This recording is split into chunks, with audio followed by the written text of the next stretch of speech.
All right, let's get straight into it. Big week on Wall Street.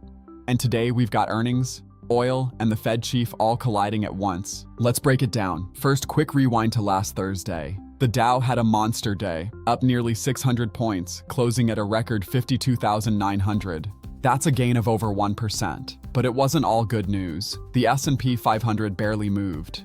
And the Nasdaq actually dropped almost 1% because chip stocks got hammered for a second straight day. Teradyne fell nearly 14%. KLA dropped over 11%. Even Nvidia and Micron slipped. Basically, money was rotating out of AI and semiconductor names and into other sectors. What sparked the Dow's big move? A weak June jobs report. The economy added just 57,000 jobs, way below the 115,000 expected. But here's the twist. Unemployment actually dropped to 4.2%. Mixed signals, but traders took it as a sign the Fed won't be hiking rates anytime soon. For the week, the S&P gained almost 2%, and the Dow and Nasdaq each rose around 2% too. Now let's jump to today, and there's a lot going on. Futures are mixed this morning. Dow futures down slightly, S&P flat, Nasdaq up about 0.5%. That follows a rough session yesterday after President Trump announced he's reinstating a blockade on Iranian shipping through the Strait of Hormuz. That sent oil prices surging. Brent crude spiked more than 9%, its biggest one-day jump since 2020. U.S. crude is now trading above $80 a barrel. Chip stocks, which got beat up yesterday, are actually bouncing back this morning. The semiconductor ETF is up almost 2% pre-market. Names like Applied Materials, Lam Research, and Teradyne are all rallying more than 3%. Big story of the day, bank earnings. JPMorgan posted a profit of $6.14 per share, easily beating expectations. But the stock actually dipped slightly in pre-market trading. Bank of America beat too, $1.21 per share versus $1.13 expected, and shares ticked up.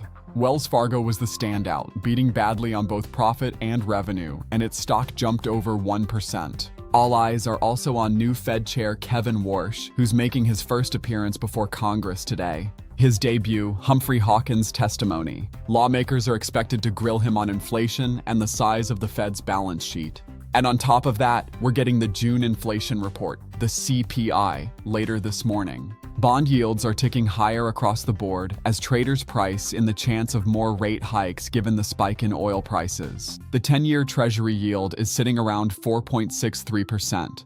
Let's take a quick look overseas. In Asia, Japan's Nikkei and South Korea's Kospi both reversed early losses to close up 0.7%. Chinese stocks jumped over 2% after June export data blew past expectations. Exports up 27% year over year. The fastest pace since 2021, driven by the AI boom and companies rushing shipments ahead of tariffs. One stock worth watching, SK Hynix. It's been a wild ride. Shares dropped more than 8% at one point in Seoul trading, then reversed to close nearly 4% higher, as investors who rode the stock's recent Nasdaq listing took profits before it steadied out. In Europe, stocks are trading lower this morning as high oil prices reignite inflation worries. Travel and leisure stocks are getting hit hardest, down over 2%. While energy stocks are one of the few bright spots after BP said its oil trading results looked strong for the quarter. Elsewhere, gold is up slightly, trading around $4,015 an ounce.